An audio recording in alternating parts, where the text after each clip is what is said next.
On behalf of the School of Public Health at Georgia State University, I want to welcome you to the Fall 2020 Dialogues on Sexual and Gender Diversity. This event is hosted in collaboration with the GSU Multicultural Center, the GSU LGBTQ+ Faculty Affinity Group, faculty of the African Diaspora Association, and the Institute for Women's, Gender, and Sexuality Studies through a shared commitment to all forms of diversity, equity, and inclusion. As educators, researchers, practitioners, and as community members, it's really our responsibility to seek out and to listen to the lived experience of marginalized individuals.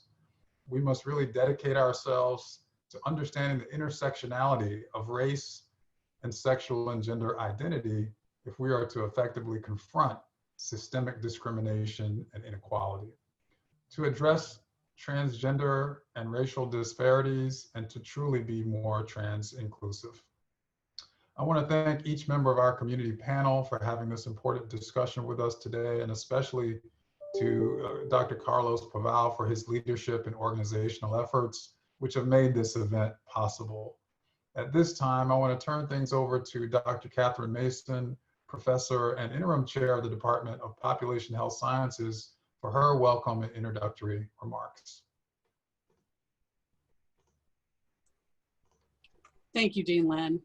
Good afternoon, everyone. I'm Katherine Masyn. I'm a professor of biostatistics and the interim chair of the Department of Population Health Sciences here at the School of Public Health. I want to thank Dean Lynn for his support of these types of events and taking the time to welcome us here today. On behalf of myself and Shannon Self-Brown, who's the chair of the Department of Health Policy and Behavioral Sciences, I'm proud to be a part of a School of Public Health that really has led the transformative work of diversity, equity, and inclusion that's happening here at Georgia State University. As Dean Lynn said, as not only a School of Public Health, but as researchers, practitioners, and members of the community, we want to really not only talk the talk, but walk the walk in terms of inclusivity and attending to the diversity and the intersectionality of race and sexual and gender identity, among other types of diversity. So as much as I love to hear myself talk, I'm going to I promise to be brief, so I'm just going to say welcome. Thank you all for attending and participating. Thank you to our community panelists. We're exceptionally grateful for them to help us begin this conversation, and for Carlos for really leading the charge to make this happen. And with that, I'm going to turn it over to Carlos.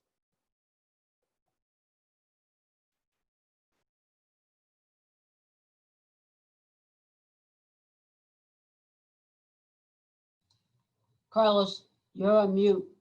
You gotta unmute yourself. You know what? I love technology, but I'm telling you, I will be getting a divorce from technology this weekend. So let me restart. I want to thank Dr. Lynn and also Dr. Masyn for the welcome and the kind support for this project, and also Dr. White for making things happen behind the scenes. It really did. It takes a team to make things happen. One of the things that we're actually committed to, and as Dean Lynn said, and also Dr. Masyn, is this concept of diversity. We're looking at diversity as a spectrum. And what does this really mean for our faculty, the way they teach? What does it mean for our staff? But also, what does it mean for our students? So for some of you who've actually attended this seminar in the past, this is like our third year doing this. It was actually been rebranded for this year because we're trying to move forward and think about different ways of inclusivity. It was actually known as Sexuality, Science, and Sandwiches, and now it's actually called Dialogues on Sexual and Gender Diversity. Now, this webinar will cover 3 different things. And we have about an hour and a half, so we need to be realistic about what we can accomplish. We're going to talk about the lived experiences of the transgender African-American community. For faculty and staff, we're always looking ways to improve ourselves, but also ways to sort of, how do we bring things to the classroom, but also how do we improve our own processes when it comes to policies and procedures. So one of the things that we'll be covering and having discussions about that is, from Justine and Derek's perspective, what does this all mean? And lastly, because we didn't want to inundate you with too much, is we actually sent out 2 documents early this morning looking at, one is a demographic document from the Williams Institute out of UCLA, which is an amazing institute. And the second one is really looking at the challenges transgender community has faced. It's a little bit dated from 2016, but I will say this. Transgender lived experiences have not improved in the last 4 years. In some respects, they've actually been criminalized even further. So as I want to just say a couple more remarks, this is a series that we hope to continue in the spring. The difference is this. Today we have 2 speakers who have graduated college, are in the workforce, but really have some wonderful insights about how do we do our work internally. Next semester, what we hope to do is invite transgender and actually also gender nonconforming students, either at Georgia State or other universities, to have an honest dialogue about what's going on in our classrooms and how do we improve things. That's one piece. Now, we are living in a very new world. So I want to set the format, or at least the tone for this webinar, that sit back, enjoy, imagine that you're at a coffee house, get your favorite drink, and just listen to what Derek and also Justine have to say. And by having that, it's a really more of an intimate conversation, as opposed to a structured PowerPoint conversation, slide after slide, slide after slide. And the question becomes is, what does this all mean? We want to leave plenty of room to hear your voices. So there's going to be a Q&A that Dr. White is going to be facilitating. One other thing, there are different types of audience. When we looked at the registration list, there were over 100 individuals that actually registered. So we have teaching, research faculty, staff, students, and also transgender and nonconforming students in our classroom.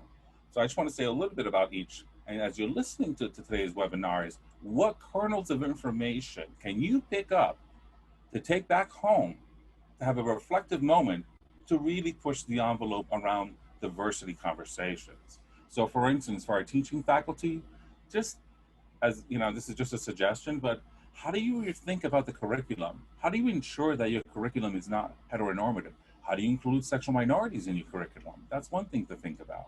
Another one is research faculty, and I'm not going to go into much into detail about this, but as we're doing research, we can't assume everyone is cisgender or, you know, it's gay, you know, not gay or not straight. I mean, that they're not gay or lesbian. We need to think about sexual minorities in a bigger piece. When it comes to staff, it's really thinking about how we do our work. There are opportunities to do small changes that can have a lasting impact on the lives of our students. And lastly is having taught classes, and I've had students who are transgender and also gender nonconforming. I have noticed there's some level of awkwardness between the other students and the student who's either transgender or gender nonconforming. They don't know how to interact. It's almost like there's a stare of silence. So for students who are involved today, we want to have this conversation as a safe space for you to really help us push the envelope to make the classrooms a more safer space for you. And also for my students who are transgender and nonconforming, we see you, we hear you, and that's why we're here. So I'm going to quickly go through some other things. I mentioned the kernels of information. You're going to be exposed to best practices. Think of this webinar not necessarily as a didactic PowerPoint point by point, but really a conversational piece that Justine and Derek are going to help lead that discussion. And it's reflective in nature. Trying to think what else. This is what the webinar will not do. It's impossible to attend a webinar for an hour and a half and just walk away and say, I am trans inclusive. I got my certificate, I am done, I have moved on, I am done. So one of the things that we need to think about, this webinar is really about starting a conversation in your own individual spaces, but also be reflective to yourself about what you know and don't know and how to improve things. So for example, before Spelman included transgender students in their population, I was brought in as part of a team to help them think through these issues. I've done trainings with community-based organizations, and I've been working with the LGBT population for close to 30 years. I myself, I'm on a journey of trying to be more trans inclusive. I'm a trans ally, I'm a gay male, but that doesn't mean I'm an expert. I don't think I'll ever be an expert. This is a journey, and we want to help you in your journey. So let me introduce Justine, our first speaker. Justine and Derek are amazing. I've had the pleasure of working with Justine at a transgender project at Fulton Wellness. But right now, Justine is a capacity building specialist with the Southern AIDS Coalition, and she's also a program manager with a trans housing Atlanta program. And she's a native of Georgia, Warner Robins. So she is one of our local natives. She received her bachelor's in psychology and human services from Clayton State. So she's a recent grad in many respects. And I'm so proud of her that she's getting a master's in management and nonprofit. As someone who has his master's in nonprofit and management, you're doing a good job. Going on, she's a regional expert. Both, I have to say this, both Derek and Justine are both state and regional experts when it comes to trans related issues. So for Justine, she's an expert when it comes to trans women of color. She's also, trying to think what else, and I'm trying to be brief. How I got to know Justine was through a transgender demographic project that I was working with Fulton Wellness, and she left, but we still kept in contact. Justine has trained over 300 providers on diversity issues in healthcare. So we're getting someone who really can help us start these difficult conversations, but also how to move things forward. She's also participated in a nationally recognized video project, what's called A Conversation of Trans Men and Their Sexual Health. That's actually very important because trans men tend to be more invisible and trans women tend to be more visible. So good for you. I'm trying to think what else. She's also been with, I mentioned the Trans Housing Authority, that she was a case manager. And more importantly than anything else, as a former alumni of Georgia Quality Board of Directors, she's on that board. Good for you. Derek is a native of Atlanta. So we have one of our own here, a native. And then more importantly with Derek is a recent graduate of Georgia State. He actually got his degree in interdisciplinary studies, if I remember correctly, and he's a 2019 graduate. So we're lucky to have his perspective and his insights and how to think these things through for us. Trying to wrap up a little bit. So Derek is a staunch advocate for many disenfranchised communities, most notably the transgender community, as well as those affected by HIV. And I mentioned that both of them are both regional and national trainers. And what I mean by regional national trainers, this is what I mean. These are folks that are called upon to present at the Human Rights Campaign. If you don't know what the Human Rights Campaign, look it up. It's like one of the major think tanks when it comes to LGBT advocacy. So their experiences are highly sought after. And we're very lucky they're in our backyard. So what I'm going to do now, and I'm going to slowly go to the next slide. Give me 1 second. Dean Lynn was kind enough to talk about all of our partners. When it comes to Georgia State and diversity, we're looking at diversity as just not a standalone endeavor. It's all about us carrying the torch or kind of like doing the work. We look at our partners across the university and how to move things forward. And Dean Lynn actually mentioned who these folks are. So let me go back because I want to start the discussion. This is the best part. We're going to have a discussion. And when I say it's a coffee talk kind of an environment, we want you to really just listen to them and then have an opportunity to ask more probing questions. So my first question, hold on 1 second, let me get Carlos, there. I'm gonna interrupt you just for a second because I wanted to make sure that we mentioned to the attendees that the question and answer feature is open and you should feel free to post questions. Both Dr. Ramsey-White and I will be monitoring the question and answer during the conversation, and then once that concludes, there is sort of a built-in and planned opportunity for audience questions, but we'll be monitoring that throughout. You can post anonymously if you'd like your name and announcement, then that's a possibility as well. But feel free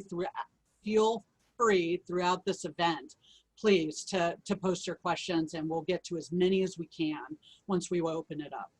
Thank you very much, Catherine. That's actually very, very important because we want to be this this webinar to be interactive. But I want to start off with Derek. Derek is one of our own. 2019. He's not that far from Georgia State. He's still connected to us. So from your perspective, Derek, as a recent graduate from Georgia State, can you talk about your experiences, kind of what worked in the classroom, also where your interactions with offices. So when I'm talking about offices, I'm talking about like the registrar's office, academic advising or something of that nature. And also your interaction with students. How is that at Georgia State? What did you observe? So I'd like to first of all say thank you again for the opportunity to express myself and to elevate the voices of transmasculine people and transmasculine men. And I would say that some of my experiences specifically with, so when I first came to Georgia State, I was not identifying as a trans man. I was identifying as a lesbian, and now I do identify, full disclosure, as a trans man. So it was very different for me, but I think a lot of it was internalized because I've kind of always had an appearance that's kind of butchy and a little harder, similar to this. And it only progressed when I began like my hormone replacement therapy, but it was a little awkward. I always felt like, oh, people are looking at me, but then I realized that was like an internal thing that I was doing to myself. And once I began my transition and I began the process of like changing my name and things like that, it was really as simple as telling the professor, and they wrote it on their roll, and I never had an issue. And so I didn't think it was going to be that easy. I don't know what I thought, but I didn't think it was going to be that easy. So that experience was great. Every now and again, when I was in the arts and humanities building, I'd see like an all gender neutral restroom, and I'd be like, this is great. There could be more of those on campus. As it relates to like the registrar and dealing with admissions and things like that, it was quite a few hoops to jump through to get my name changed on all the documents. I still get mail from Georgia State and it has my dead name on it. If you don't know what a dead name is, that is when you are continually using the name of a transgender person, like something they were previously known by, even though they may have said to you like, hey, my name is John, this, that, and the third, and you still continue to call them Jane, you are then dead naming them. So I continue to get mail under my dead name. Even after I graduated and my degree has the right name on it, I continue to get mail with my dead name, and I get phone calls sometimes, even from like the Student Alumni Association, and they're looking for the person under my dead name. So it often leaves me like, I don't know what didn't get done, what button didn't get pressed, and that has been really frustrating for me.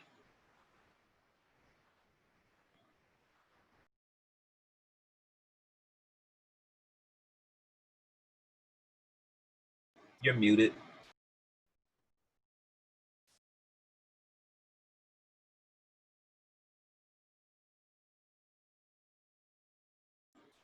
You're still muted. Muted.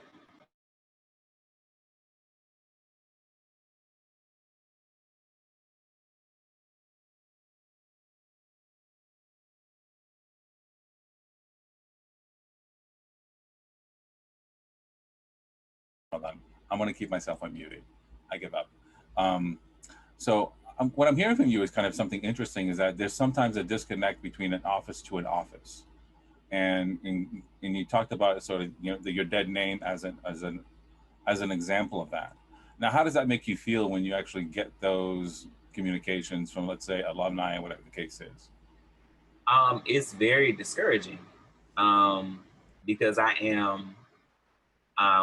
I want to be like y'all when I grow up, maybe get a PhD, but for now I'm trying to be like Justine and go back and get my master's degree too.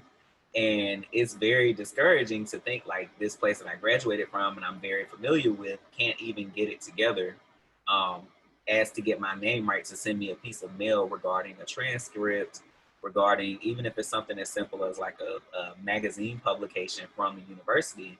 It's very discouraging, it's very disheartening.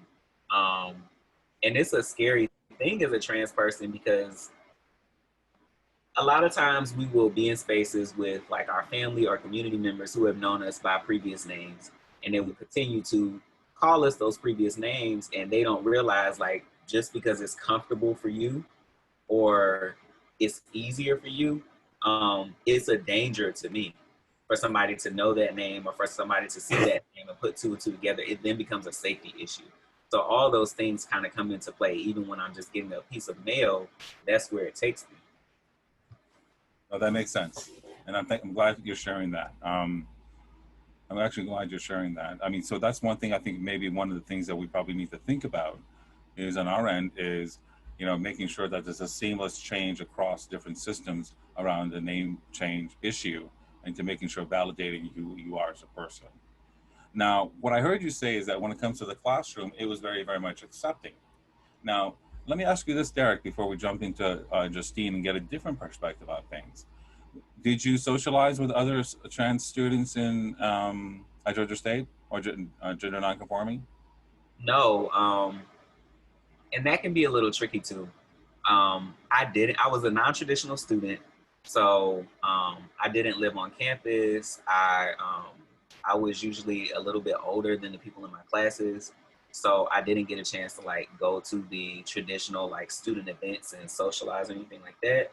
But I would see, you know, somebody who may or may not have identified as trans, and I would get really excited because I'd be like, oh my gosh, like these my folks, you know. I felt like that, but then it was like, okay, well, you don't want to be outed and clocked.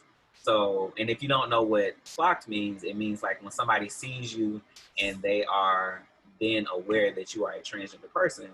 So yeah, you don't want to be out of the clock, so don't do it to anybody else. So that thought process comes into mind. So like see people and not say anything. And there were no spaces. There was the Rainbow Room on campus, and that was okay for a little while. But I didn't feel like I really fit in there. So there were really no targeted events. There was really nothing on campus for me to seek out. So I didn't get to interact with any trans people. There were no resources as it relates to that. Now, if you have a wish list of what that could like planned events, what would that be? Definitely something for Trans Day of Remembrance, an event for Trans Day of Remembrance, an event for Trans Day of Visibility, collaborating with the local organizations that already exist in Atlanta, because a lot of times organizations like myself, or Ubuntu organizations like Trans Housing Atlanta program, we have resources and people just don't know about them. So a collaboration with a large university would be a great way for GSU to stand in solidarity with its trans and non-binary students, and for like us as community-based organizations to say like, hey, you know, nice to meet you, glad you're here. Hey, we have this, and this. So the events on those days, and if there's any way to funnel resources to transgender students, because there are transgender students who are experiencing homelessness. There are transgender students who can't go home for the holidays. There are people sleeping in their cars and they're still making it to class every day, or they're buying black market hormones because they don't know how to access these things. Access is such a huge piece of this. So, yeah. No, this is great because you're making me think. One of the things I love about Georgia State, and actually being at Georgia State, is their recruitment and retention of their students, especially students who typically would just kind of fall between the cracks and not continue their education. But what I'm also hearing from you is that as you're thinking about recruitment and retention, to have a deeper lens, not just look at homelessness, but looking at the contextual issues affecting that student, and then being holistic about the treatment of what that student might need. Am I kind of summarizing that correctly? Yes, absolutely. Because I know a lot of times, as a person who wanted to originally be an educator, teachers deal with a lot. And there's, especially in the college class, there's a lot of students. So to be more aware of issues that students may face, that helps the teacher and that helps the students, because it's like, I can't focus on getting this paper in if I didn't even have breakfast or lunch, or I can't focus on, you know, getting to this class on time. I don't even know where I'm going to sleep tonight, or, you know, my family is not speaking to me because I've decided to embrace myself and go ahead and transition. Like, those are really heavy things. Oh, yeah. of the latter, the family not embracing you and you still have to like put on your face and come to school every day. I dealt with that. That was hard, and I had no resources.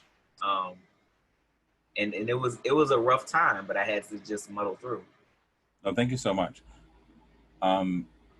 Justine, where are you? I don't see you, but You don't see yeah. me. Now I see you. Now I see you. Okay. So Justine, you want to piggyback on what Derek is saying? I'm kind of curious about, from an outside perspective, someone who went to Clayton State, but also someone who's actually completing her master's. I mean, do you see commonalities or do you see any divergence of what Derek went through? Yes, I see a lot of commonalities and a lot of differences. So just to start off saying that me and Derek, although we share some similar experiences, we're very much different. So Derek is trans masculine, I'm more trans feminine. So starting from there. So my college experience had been probably a 10-year process. When I began college, I went to college directly out of high school. I was cheerleading. And so I went to a school, I won't name the school, but it was in a more rural area, predominantly Black school. And the issue was that although I knew that I was trans and I knew that how I was living, times was a lot different 10 years ago. So people didn't understand it. And so one of the major things that caused me to drop out after 2 semesters was that because I was cheerleading or because I was like involved into school athletics, I had to live in the men's dorm where all the other athletes or whoever had scholarships would stay. So I'm like super femme at that time, wearing what I wanted to wear, doing what I wanted to do, but it was very much a very like lonely experience. So no friends, no any of that. I came from a high school where I came out as who I was very, very early on. So I was okay with it. So, you know, everybody knew that it wasn't new for me to wear what I wanted to wear my hair the way I wanted to, carry purses, like that was just normal because everyone knew me. But then going to college where I didn't know anyone, that was very difficult. And then also at that time, I was going through a lot with my family. So college, sending me off to college was a thing to get rid of me, quote unquote, so they would have to deal, you know, with how I was living or whatever I was doing. So I ultimately had dropped out of college after a year, not because I couldn't do the work or I wasn't making good grades and passing my classes. It was just from being ostracized, not accepted, altercations with people and teachers, and that just ultimately made me leave. So once I left college, you know, I had to get into the real world, and I fell into like many of those hardships that a lot of trans women of color go through. So I experienced that for years. Until ultimately one day, you know, I said that I wanted to go back to school. So by the time I went back to school, I was fully transitioned, breasts, hair, whatever. I had it all. But my name still wasn't changed. So I'm going into school. At that point, I can pass as female. So meaning that a lot of people would be able to, you know, distinguish that I was a transgender person just from walking around in public, but my name wasn't changed. But I knew that I immediately began that process of changing it from like the first day of class, and the teacher called out my dead name. And so by the end of that semester, my name was changed. So granted, I went to school for all of those years, 4 to 5 years, with no one knowing that I was trans. So that was a defense mechanism because I knew what happened to me before at another institution, and I didn't want that to happen to me again. So no friends, no contact with teachers, don't email, don't talk, just go to class, do your work, and go home. At that point, I was still living in Warner Robins, and I was going to Clayton State. So that was an 1.5-hour drive that I was doing every single day just to go to class. just to have, you know, a better opportunity away from people and have more, less of a chance of discrimination or folks, you know, treating me differently because I was trans.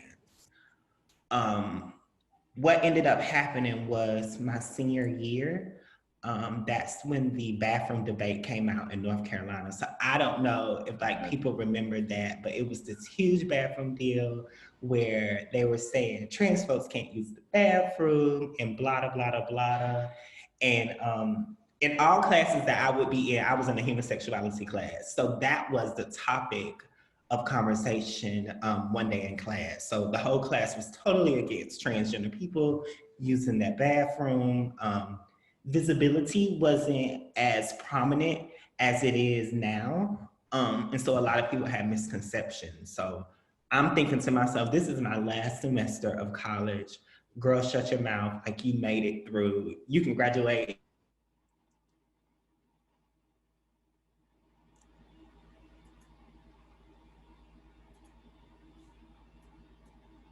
Are you there?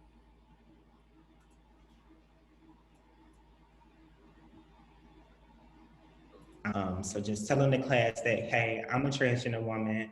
I've been going to school with y'all for such and such years. We use the bathroom together. No one has said anything to me, but now you're talking about my community.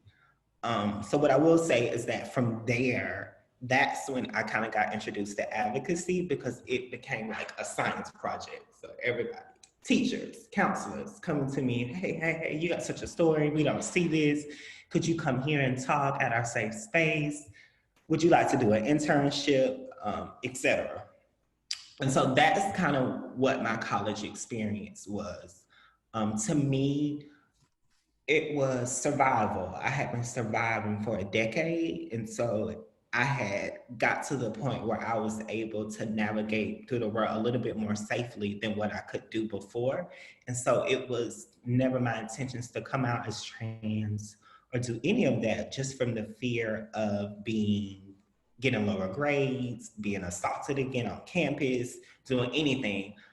I just wanted to go to school and get my degree for me. So no friends, no contact with teachers, just do my work, turn in my grades, and move on.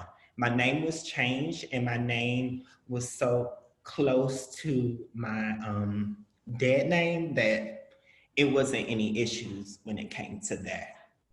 However, now I am getting my master's, but I am attending a private Christian school out of all schools where we have to cite the Bible in our papers. So I definitely I stay away from things that are trans or LGBT related, even though I'm more or less the expert and I can write on that. And that's my passion where I want to use my degree in. But just again, from those defense mechanisms and not wanting to have just a negative experience and just get through school, I don't come out as that. Also, I think that it's difficult, and especially difficult, I can speak for myself as just a trans woman of color, a Black trans woman to be specific, who may have done things to survive or been engaged into survival work. It's difficult for you to go into a new space or a space that you see no one else like you or no one else shares those experiences with you. It's difficult. Nobody, even though it's glamorous for the rest of the world, nobody wants to be the first at doing anything. I don't like being, oh, she's the first transgender woman to work here, or she's the first transgender woman that I know to have gotten a college degree here. Like, no one wants to do that. To me, I've always wanted to be treated the same and afforded the same opportunities, not to be tokenized or to be put on a pedestal because I was trans, but because you gave me something because I deserved it, or I was smart enough, or I was qualified to do that. You actually are raising a really interesting point. I had a friend who actually transitioned. This is many years ago. I don't want to show my age. He was a drag queen that finally transitioned into female. And people still classified him. She's a full female, but they still classify him by he, and they still classify him by as a drag queen. and it became this image that she really could not kind of escape. I mean, she's a beautiful woman, absolutely really beautiful woman, but it kind of raises this question. Do you both ever get it? And by the way, I need to apologize. So for some reason, you all disappear on my screen. So the only thing I'm looking at is this as a PowerPoint screen without your pictures. But my question to you is, what are the annoying questions that people might ask you either in a classroom, in the registrar's office, things that just might be kind of just pushing the envelope about like, that's really insensitive. Like, do you have any experiences about that? I certainly do. I'm sorry. Go ahead, Justine. I'm sorry. Okay. For me, more or less, I don't necessarily get a lot of questions. I just get compliments, which is very, very uncomfortable. You look very, very good to be transgender, or I would not have known, which leads to more conversations of, did you know that she was transgender? Like, she looks good. Those kind of like put you on a pedestal, and they make you feel, like basically like you're a circus side freak. The thing is that I'm from an era of trans. That's a lot different. So I think that these days, a lot of transgender people coming up, even though they still have a lot of difficulties, it's a lot more coddling. And so things that we would do to kind of address those things, so such as me going to go get my name changed, I knew how to do it quickly in a way to change gender markers. So it's like nothing, people couldn't necessarily ask me questions because they did it. It's already in your face. So people probably would assume that I've had gender reassignment surgery. I would never say if I did or didn't, but people automatically would assume that because of my ID documents all say female. Or people assume that I have certain characteristics or certain body parts or if I've done certain things to myself, whether it's natural or cosmetic, because of my outer appearance. But the thing is that I always hate it, and that's even till this day, is I always hate when people compare me to other transgender people, other transgender women, because our differences, our experiences are different, our access, like Derek says, our access to hormones and resources to get things that can make us feel comfortable in our own body is different. And also coming from a point where I didn't always start looking like Justine that you may see today, or Justine that you may classify as being more on a cis-normative perspective. Yeah. I was the one who came in and wouldn't go to the bathroom in public, or would hold my urine all day because I couldn't go into the bathroom with cisgender women, or being scared to go inside of stores, or knowing everywhere that I went it was going to be a fight or someone laughing and giggling at me. But things change, you progress, you get access, you go to school, you find folks to help you navigate, and then you get yourself to a certain point. So Derek, you were going to say something, so I want to make sure we get your voice. And so I am much like Justine in a lot of ways, in the fact that I am binary very much in my existence as a trans man. I use all masculine pronouns. My dress is usually this, unless I'm like really feeling myself and I'm going to carry a clutch. So I'm very binary in my existence. But even, I think I've been transitioning for, I want to say 5 years now.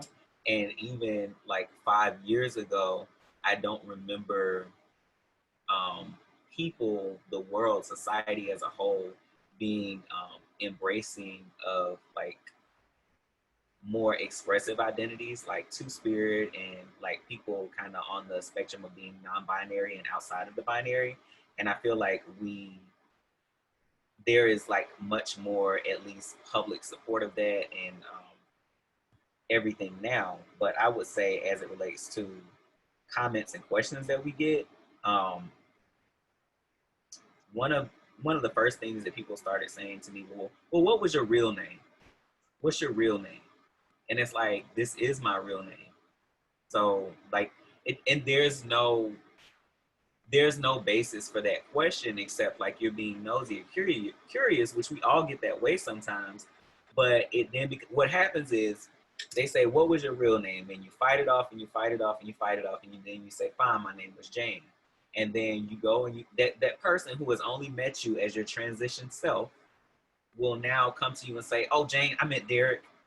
Then it becomes that. It's like if they flip a switch in their mind. So we don't like to tell people the names that we were assigned at birth because first of all, like it's nobody's business. And second of all, because people take it and do with it what they want and they share it and it's terrible. The next question that at least everybody that I know gets is, and myself included, is so are you gonna have the surgery? This is especially for trans men. Are you gonna have the surgery? One of my relatives said, are you gonna go all the way? And I thought to myself, what does all the way mean? Because for me, my all the way is top surgery, which is the removal of my breasts. But to some trans men, it's top surgery, middle surgery, and bottom surgery. But to straight out ask someone that after they have like come to you and expressed their transgender, they've trusted you enough to come to you and express their transgender identity, and the first thing out of your mouth is a question about their parts, is disheartening, is disrespectful, and it's not something that you would ask anybody else. So why are you comfortable enough to say it to me? Like I never understand why people are comfortable enough to say these things. And then when you say something like that, why do you feel like you can say that? Why are you asking these things? It then becomes, well, don't you think you're being a little sensitive? How do you ask me for my experience as a transgender person and then dismiss it as sensitive? And hear people who are like, oh, I'm an advocate, I'm an ally, and then we'll refer to people as a trans, a transgender, tranny. Like, these are things that dehumanize. These are things that words steal humanity. So learning the appropriate verbiage is really key for staff members and community members alike. People who get very angry when you correct them. Well, I'm just, I know you as this for this long and you just don't have to give me some time because I didn't mean to do that. It's just like, you know what I'm saying? Like, apologize or say my bad and move on because you're making it awkward for me and you committed this transgression against me. So, if I'm correcting you, it's because I like being around you or I want to be able to be around you. And so I'm trying to tell you how you can respect me. So those are some things I've heard. One of the things that— Can I add something, Carlos? Go ahead, because I can't see you, so I apologize. Go ahead. No, it's fine. I guess we'll start having a conversation now. So what Derek is speaking to, it actually contributes to why you don't see, especially transgender women of color and other trans feminine perspectives, because that's the only thing that I can speak on, is that why you don't see us more engaging into higher institutions. So if my experience is going to a certain place or a certain school or anything, and it's always questions about who I am as my gender identity and what I'm going to do, then that plays on my psyche. So I'm never, ever, ever going to feel comfortable going into a public place or a public space to get things that other people are afforded. So for me to actually go back to school and to get the same opportunities that everybody else has, I had to feel more comfortable in myself, in my skin, that I can go to a place and folks won't ask me a million questions about what is in between my legs or if I'm going to do this to my body. And I think that that's the sad part. That actually directly correlates to things such as access. So I had never, ever had been to a doctor about hormones. I had never, ever been to anybody about a therapist. No one ever wrote me a letter so I could go down to the courthouse and get my name and my gender marker changed. What I had to do was figure out stuff on my own and figure out how to navigate systems for me. What's become a lot easier is that once I got into school and I was able to complete something and get a job, things such as going to a doctor, that became something that became a part of my routine. So I think that what is going to have to happen is that we're going to have to change that culture of just being nosy and being in everybody's business. So realize that transgender has been here since the beginning of time. So I don't quite understand why this is such a new phenomenon. I can understand things such as family or somebody who you may or less had a relationship with your whole life. They knew you before you knew yourself. But if my family can accept me now and not ask me crazy off the wall questions, I certainly expect for a stranger not to as well. But when we continue to like foster these type of environments or foster these stigmas or foster these stereotypes about what a trans woman is supposed to be and what a trans man is supposed to be and what you should be doing and what you should be answering, that pushes people away from getting those opportunities that are deserved for them. So going to school, attending higher education, getting a degree, even going to the doctor or going on public transportation or accessing public institutions, that's something that we won't do because we're so scared of being ridiculed, pricked and poked like we're a circus side freak show. It makes us want to engage in that underground stuff and only come out at night. Actually, I'm glad you said that because when I was in Texas, I was doing another transgender study, and there was one doctor that was trans friendly or just transgender friendly, and people would drive 3 hours just to go see this person. But this kind of raises kind of an interesting conversation about public conversations and private conversations.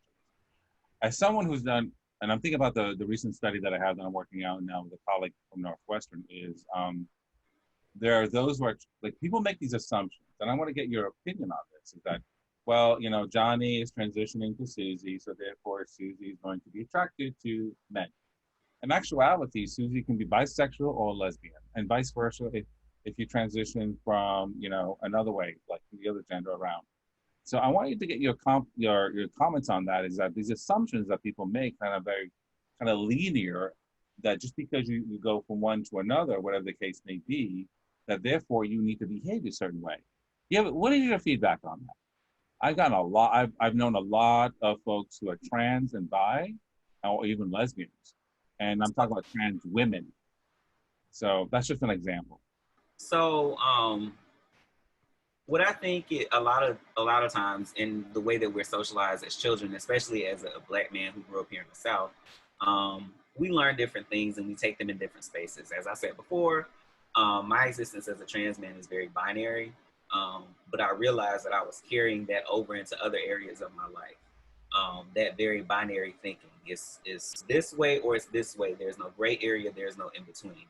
So when I really began to get like very deep into my transition and I began to learn myself, understanding that gender is a spectrum and I can identify anywhere on that spectrum, or I can just not be on the spectrum at all, it allowed me to expand my thinking to understand that trans men can be bisexual, trans men can be pansexual. That's why when, just a really quick example, when we're talking about community, a lot of trans people, myself included, do not like to be grouped in with LGBT people because trans is an identity, it's a gender identity, not a sexual identity. So when we're speaking about that, we like to say transgender and LGBTQ plus, because trans people can identify any of those LGBTQ plus ways, but all the LGBTQ plus doesn't always fit under that T. So it's important to remember that trans people can identify sexually any kind of way and not necessarily be forced, like, because I'm a trans man, that means that I like cis women, and so that's all that I'm gonna date is cis women. Like, that's not fair. It's not really a logical thought process. It doesn't allow any kind of growth or expansion. And I think that we have to allow people, trans and people who aren't trans, to grow and expand their identities and their ideas. Justine, do you want to add to that? Yeah, I totally agree with Derek. So a lot of times the T in the LGBTQI, all of that, we're the outlier. We don't belong. Really recently, I always tell people recently, we're seeing a lot of trans were included into LGBT, but honestly, it's for the dollars. It's for the resources. We know that transgender is popular now. People want to learn more. People want to do studies. They want to do groups because you know that you can get money from it. But what people don't understand is that the transgender, especially transgender women, especially transgender women of color and queer, we actually kind of founded and started a lot of these movements to where individuals, lesbians and gays and bisexuals can have some of those rights. So when we think about Stonewall riots and how the existence of gay prides and stuff began, that started with Marsha P. Johnson and Sylvia Riviera, where they're throwing stones and cutting up in New York so that we can have gay prides and our community can be more visible. Even when we think about stuff that are current events that are going on now, Black Lives Matter. Black Lives Matter was started by queer women. A lot of people don't know that, and they say that we're not included in it, but generally trans people, trans and queer folks, we start a lot of these movements that we see now. The thing is that someone explained to me years ago, people can't understand it. So when people go to see lawmakers, or they go to see folks who can make decisions and change policies, transgender, they just feel like they can't understand it. So they always kept us away. When they were trying to pass things such as gay marriage, bringing a transgender person there would like confuse whoever your congressional district seat was. And so they would keep us up out of that until they were able to pass things such as gay marriage. Even when I was doing a lot of advocacy work or a lot of work with Georgia Equality before I came on the board, and we would go down to the Capitol, they would purposely look for transgender people who fit more into the binary, specifically those that may look like the folks who are voting and making those policy changes. So they're always going to bring a white trans male to come and speak about trans issues. So that's the sad part, even though we know that a lot of these movements began with trans women of color and queer individuals of color. Yeah, I need to say that before Stonewall in '69, the Black Cat riots in Los Angeles and the diner, a couple of years before, it was a trans population that actually led the movement. People forget about LGBT rights. It wasn't the gay man. It wasn't the lesbian. The lesbians were right behind the trans individual. But it really was the trans community leading the fight and at the forefront of the fight. And through politics, and it's been written extensively, is that they were actually kind of pushed aside. But that's a very important thing. But one of the things you mentioned, Derek, that I'm very, very curious is this concept of race. And what does it mean to be part of a racial ethnic group, but also be part of a transgender gender nonconforming group? And is there like a tussle going on, or is it just like, it's, everybody's in harmony? And what does that really mean? Because the reason I asked that question is when I watch the news, and Justine, you and I talked about this, I get really bothered when I hear another trans woman of color is murdered. And how trans women of color are literally like just victimized and brutalized. But I'm curious from your perspective, kind of the concept of race and the concept, sexual identity, how does that all come together? From your perspective, from a Georgia perspective, how does it come together? So I like to say, when I'm talking to people, I like to say that as a person who previously identified as a Black, very butchy lesbian who came to identify as a trans man, and then the overarching theme there is Black, so I'm a member of the Black community. I was brought up in the church. My cup of intersectionality overflows, right? But what it is, Marquise Wilson says, he just said this the other day, to be Black and trans in this country is to be hunting. You bring up the senseless violence against Black trans women in this country, and it's true. It is truly senseless. A lot of it's based in misogyny. A lot of it's based around stigma from being with trans women and what that means for your sexuality. And what a lot of people don't understand is like where my sexuality and my identity begins, that's where yours ends. What you are, how you identify has nothing to do with me, and how I identify shouldn't have anything to do with you. Men who date trans women are not gay. They're men who are dating women. They're by definition heterosexual, right? But that is not what society tells us. Nope. My opinion, Justine, you brought up the Black Lives Matter movement, and I wrote a piece a couple of months ago now, and it talked about how I was feeling very erased from that movement because we did have the death of a Black trans man named Tony McDade, and it did not get the outcry that George Floyd got, that Ahmaud Arbery got. It didn't get the outcry. And we as Black trans people who build the movements and put our Black trans bodies on the front lines are left wondering, well, why are we excluded? Why is nobody turning tables for us? We are left to feel like that sometimes. And the gist of the article is that just like Black trans people are erased, nobody talks about Marsha P. Johnson, Sylvia Rivera, and Miss Major. But just like those Black trans people are erased from the larger movement, we too are erased, and it's because we don't fit the mold. Tony McDade does not fit the mold of a Black cisgender man. So he just gets erased.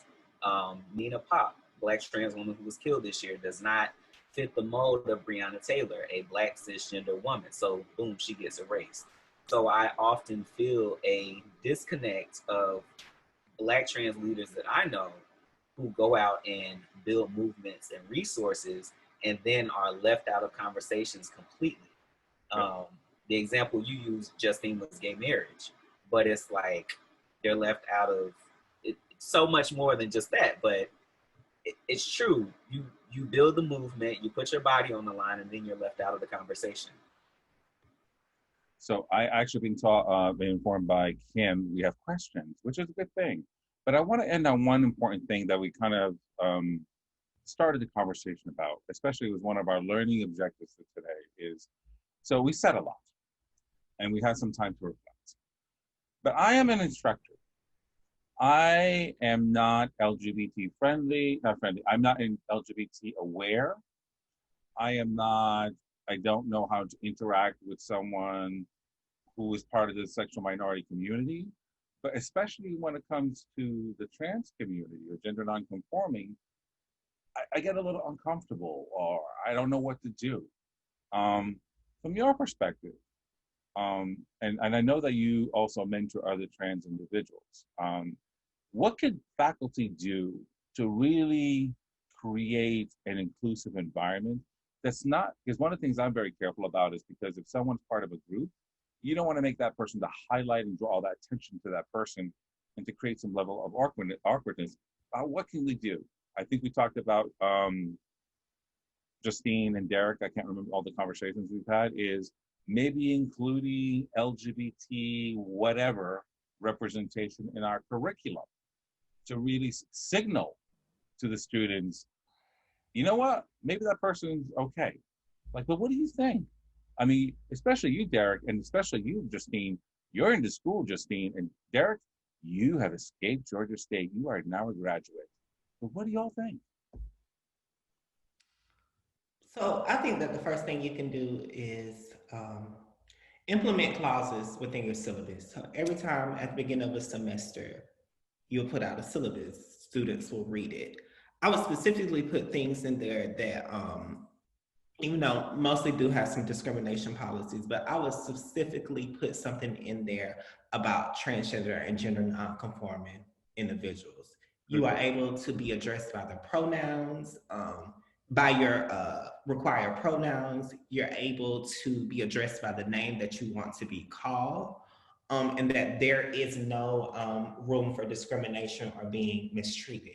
And then also within there, put some type of reporting mechanism where students who, if they don't feel comfortable reporting anything or they felt like they were offended by something, they can have some type of mechanism where they can report it without being penalized or feeling like they're going to be penalized. Okay. Also be very, very, very mindful. The easiest things that you can do is to hang up some type of signage that says that all people are welcome. So that's cheap, that's effective, and to put it into every lecture hall, all folks are welcome, all pronouns are welcome. That's the easiest way for a transgender person, gender nonconforming person, a lesbian or gay person to know that this space is safe for them and they're able to navigate who they are without any repercussions. Derek, what do you think? So I agree with all of that. And I think a lot of times it's easy to say, oh, such and such is trans friendly. They have their pronouns in their signature and they have a rainbow. And it's like, to me, as a person who knows, all that means is Verizon gave y'all a little bit of extra coin, so you decided to add this to your signature, and that's how you're going to meet whatever deliverable that is. And it's like, no, create some resources for trans students, because there is a lack, a scarcity of resources. Justine talked about getting her name changed. I too had to figure out how to do it on my own, and it was scary. I remember asking the lady at the courthouse questions and her being like, listen, I can't answer legal questions, just trying to figure out how to fill a form. And it was hard and it was expensive. So we need people who are on board to create more resources. And in doing that, you need to bring trans students to the table. Don't just go out and try to do it alone, because nobody tells our story better than us. Nobody knows us better than us. And in bringing us to the table, pay us. Even if we're students, pizza is not payment. Y'all know how hard it is to be a college student. Pay these students. And pay them what they're worth, not a $25 Target gift card. Hire Black trans people. I think this conversation is very important. I think that even more so, to have something like this a couple of times a year with the entire staff would be even more, even more. It would be doing even more. And you talked about making identities and different things like that a part of the curriculum. That's absolutely important, and it's necessary, because a lot of times, I know me, when I was trying to find a doctor to get my HRT done, I was changing insurance, and I looked and looked and looked and looked and looked, and finally I get this person, and they're like, oh, she's trans friendly, she's trans friendly. Then I go, and it was a horrific experience. And I was told that she was trans friendly, but little did I know she wasn't trans competent. Like, I need you to be knowledgeable. As an instructor, it's not your job to be knowledgeable about my body and hormone replacement therapy and how it works, but it is your job to be at least aware that trans people exist and that Black trans people face a lot of adversity.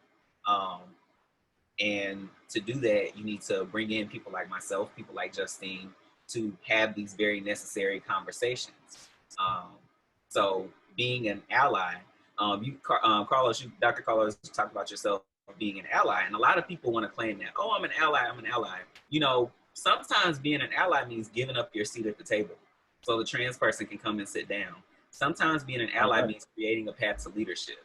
So we have to do those very necessary things. I agree with you 150%. I have to say, we have tons of questions, but I really do appreciate both of your voices, and to help us stimulate conversations internally, but also when we're having our own staff meetings, faculty meetings, or whatever meetings that we're having, that we can kind of think about these conversations to help us think about how do we refine and review our work in a way that's more inclusive. And I have to really, you got some really good feedback here about how we might think about doing things internally. One of the things I want to say about the School of Public Health is that we're really becoming a leader in many ways when it comes to diversity thinking, but really not just looking at diversity thinking around racism, but what does this really mean for other populations that are under the surface, but also just experiencing as much difficulties as others. So I want to thank you for your time. So at this point, Dr. White, I can't see you. So this is but I'm going to convert it to you. And are you ready? I'm ready. I will turn it off to Dr. White. And by the way, I want to apologize again. I have to shut this off and so I can see you all, okay? So ignore me what I'm doing. Just listen to Dr. White. Thank you, Carlos. Justine, Derek, thank you both so very much for being so transparent, so honest, really helping us to become better educated as a faculty, as staff, as students. We do have quite a few questions for you, and I'm just going to read them as they came in.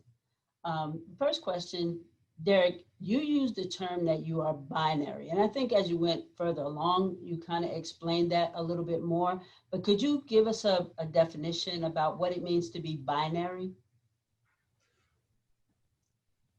So for me, my definition of binary, my definition of the binary, right, is masculine and feminine.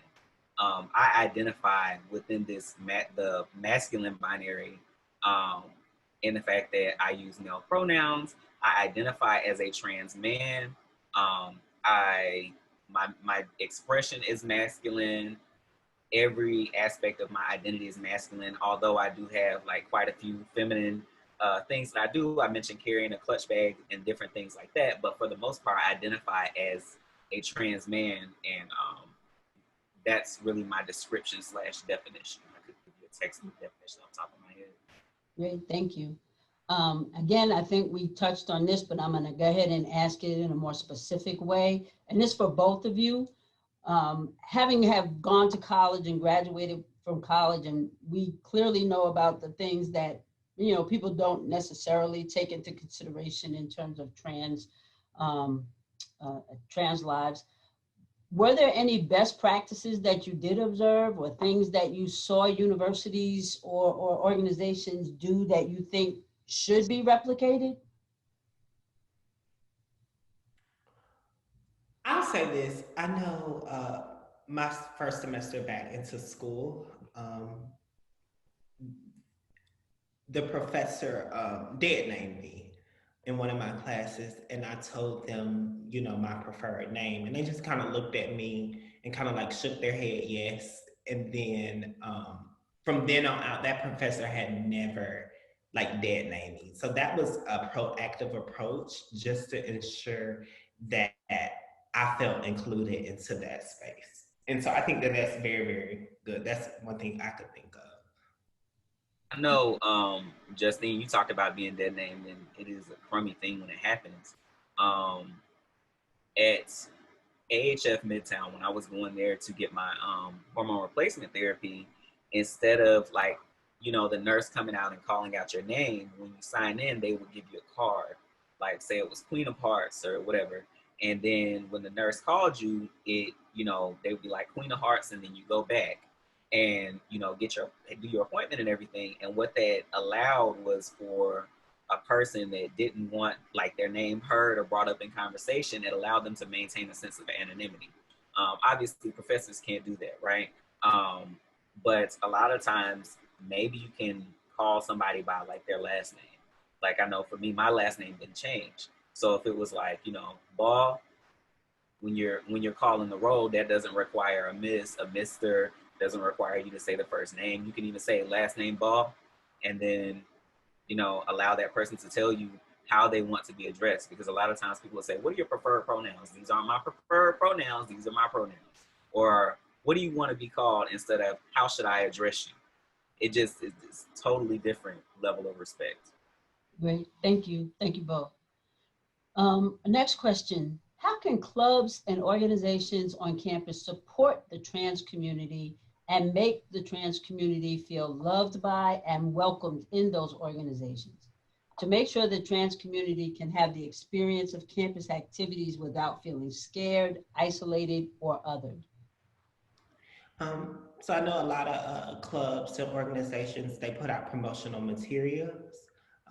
You can simply, again, just put something on there that says everyone is welcome, LGBT, whatever, signage. You can go online and look at specific examples for that. Funny thing was, when I was in college this last time, they asked me to come to Rush Week to pledge for a sorority, which was, I felt flattered, but I knew that I couldn't do that. But hey, maybe somebody can be the game changer and pledge in one of these sororities to kind of change the narrative behind that. So I'm gonna go ahead and put this out there. I do want to pledge a graduate chapter of a fraternity. So if anybody's looking, go ahead and give me a bid. But so like Justine said, it's important to put things out, but it's also like reaching, like we're in Atlanta, so there's like a lot of community-based organizations here. Like if you want to do something for Trans Day of Visibility, but you're a cisgender male-led organization, reach out to me, reach out to Justine, and we can collaborate and make something happen. And that will in turn like make the students on campus know like, oh, okay, this organization is affirming of my identity. Because it's not about being friendly, it's do you affirm my identity? There's a lot of people that are caught up on being so friendly, and a lot of times like I just want people to respect me. I just want, like, it's not all about me being trans all the time. I just want you to respect me and acknowledge that I do exist. Okay, great.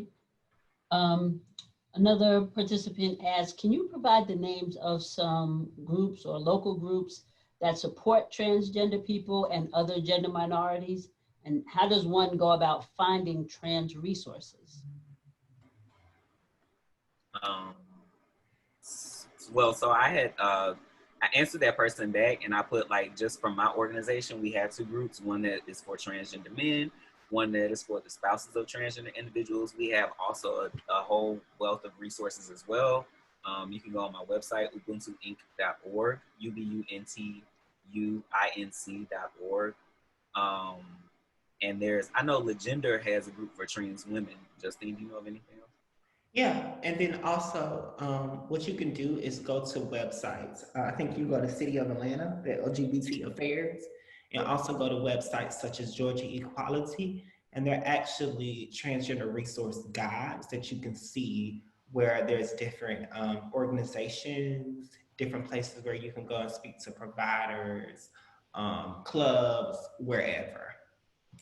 So make sure you're utilizing like those larger platforms such as City of Atlanta, who has an LGBT affairs office, and then going into other sites such as like Georgia Equality, who also has put out things such as trans and LGBT resource guides for individuals to go and find organizations or services or just hang out in friendly spaces to go to. Okay, great. Next question. I believe it was Justine that mentioned that how instrumental Black transgender and queer women have been in the Black Lives Movement as well as LGBT rights movement. And then these people are erased. How do we change that? When do you think things are going to get better in measurable ways for the trans community? And I just want to jump in because that question was really kind of pertinent to me.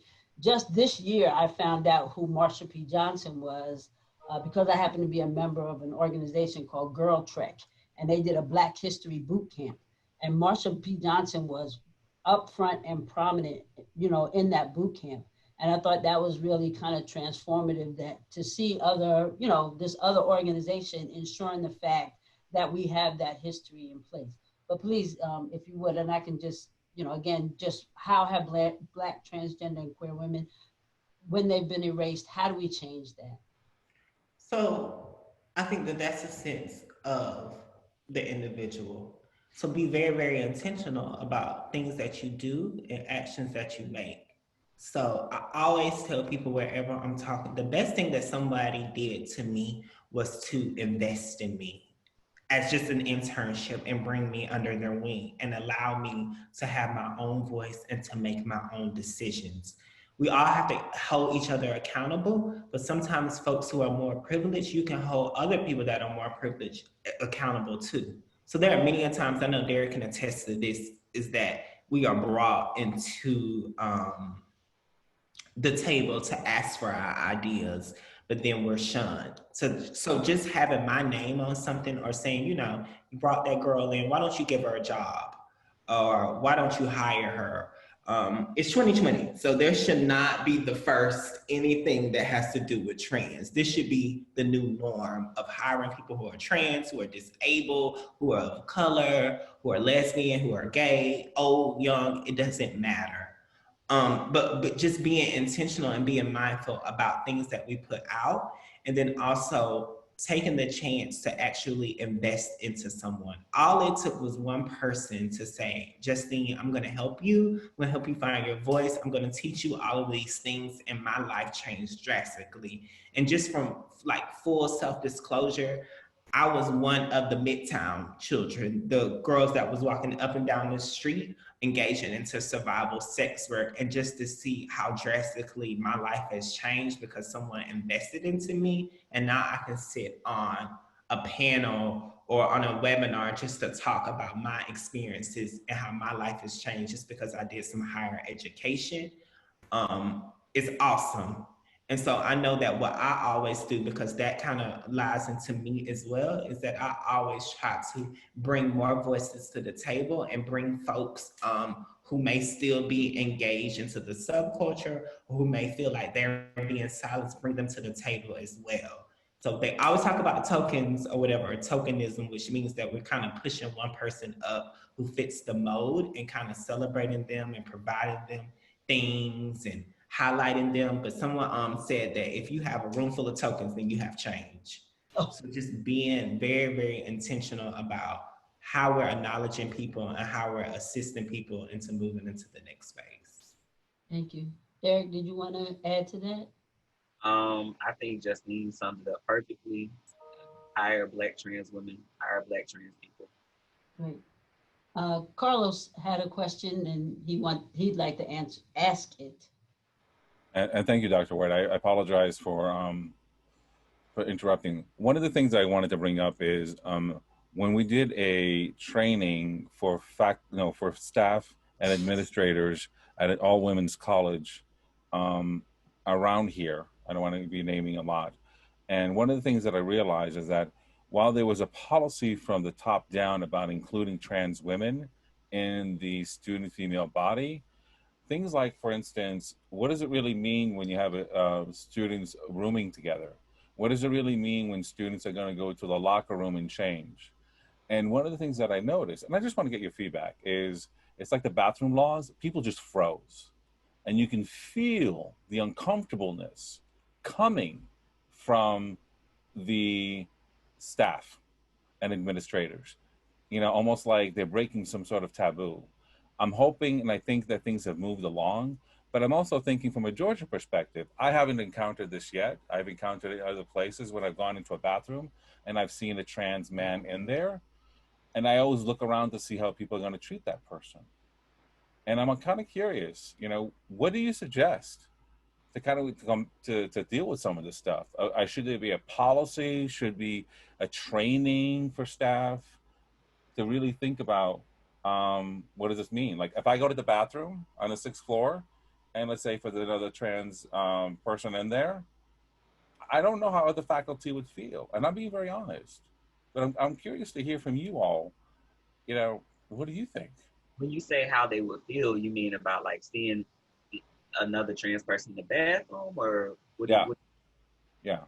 I mean, well, to me, I think it's important to encourage people to mind their own business, because I'm going in the stall to use the bathroom. And that's like, you shouldn't be, if you're concerned with what I'm doing in the stall, that's more of an issue.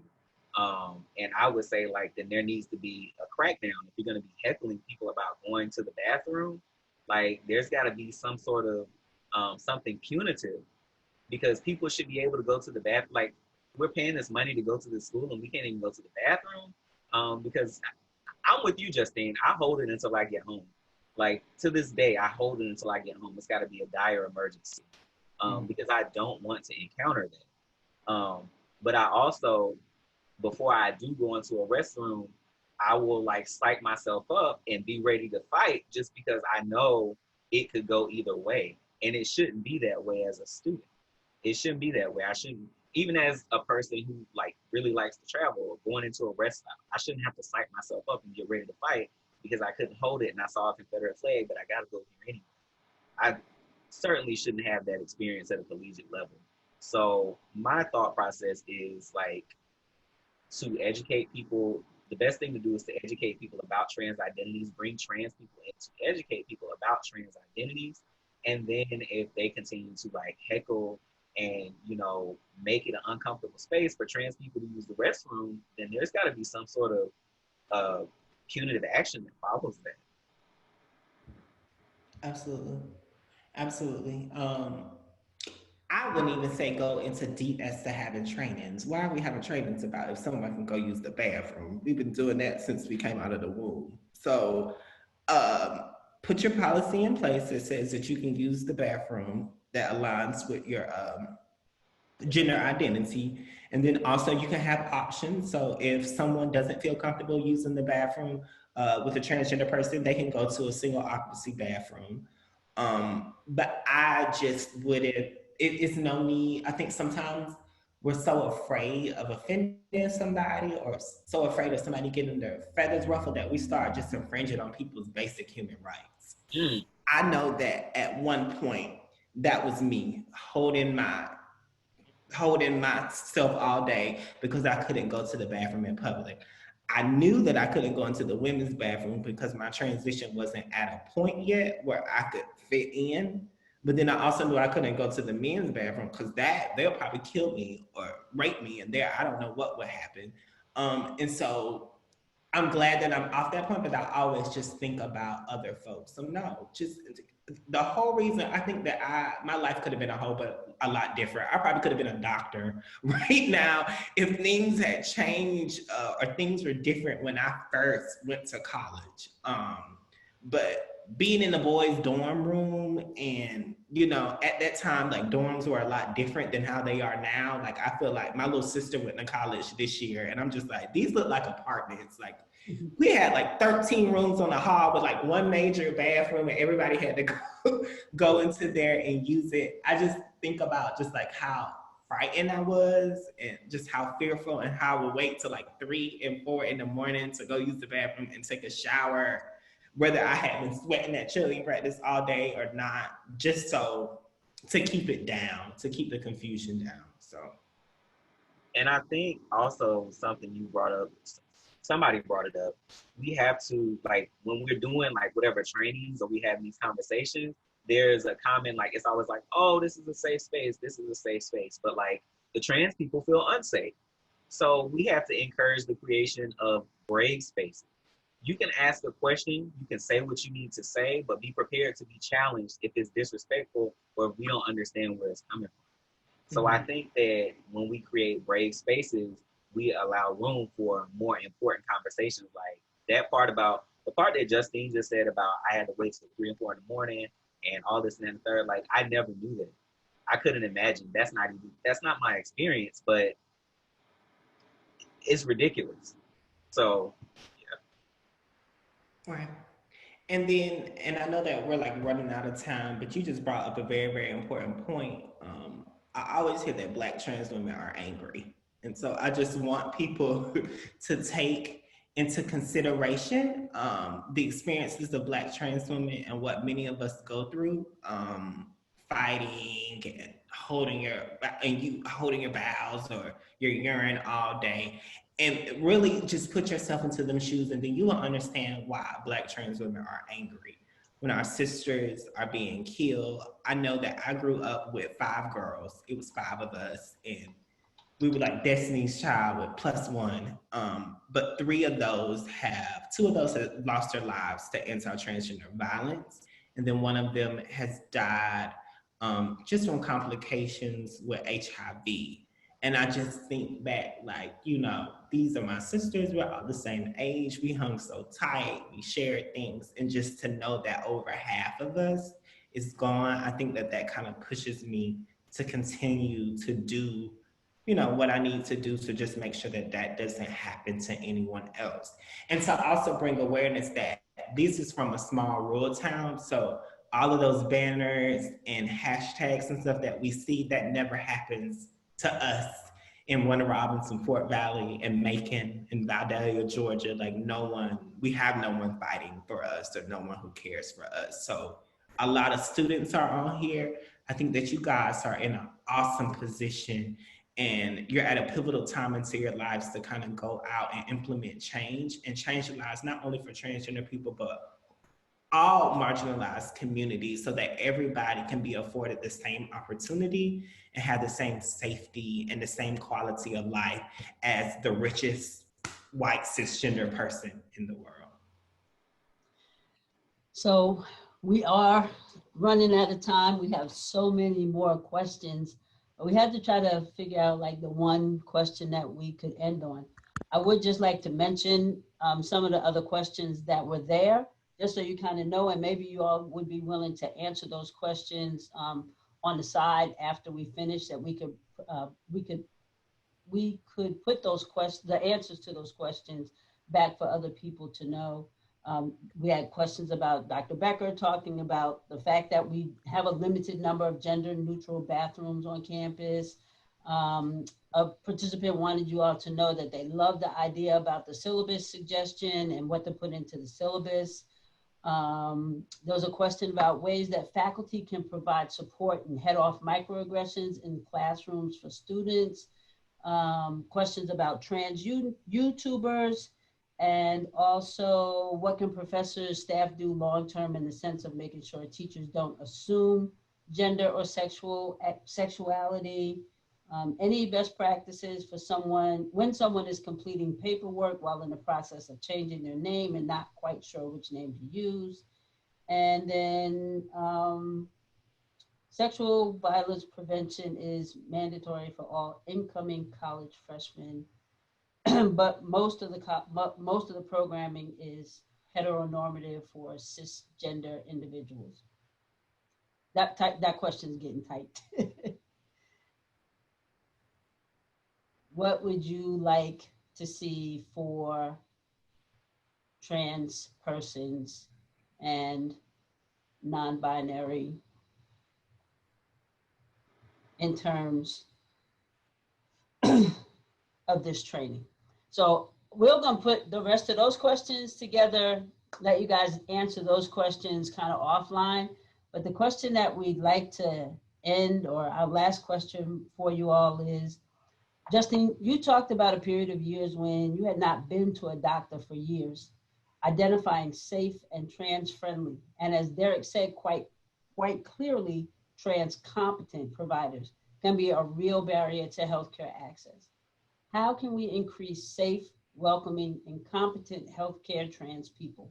Do you think that student healthcare, meaning care that you got on campus, is better or worse than care that you would get out in the community? So I wouldn't technically know that answer because I didn't receive any healthcare services from schools. But I was in a unique position where I worked at Fulton County Board of Health, and we would do a lot of partnering with the AUC, where we would go and they would have prep clinics and we would provide test kits and provide trainings to them. But if you feel like on-campus healthcare or your own campus clinics could use a little bit more guidance, then make sure you can reach out to me and Derek. But you also, as the individual, you can go in there and to volunteer and make suggestions about what needs to happen or what needs to be implemented so that it can be more trans culturally competent. And you never know, that could be a job for you one day. So sometimes we have to take the initiative ourselves and show people how to treat us in order to get the message across and make things a lot better for other folks. Great. Derek, did you have anything else that you might want to add? Yeah, I didn't get both times, all 3 times I went to college, I didn't get any on-campus care. I think the only time I did, I got a TB test, and it wasn't anything really to speak of. But I would just say, like Justine just said, myself, Justine, people who like we do, like this is what we do.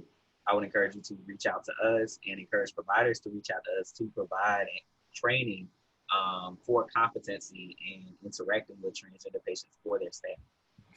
That's the best thing to do, because again, we are the ones who are the most equipped to tell our narratives, tell our stories, and tell you how to treat us.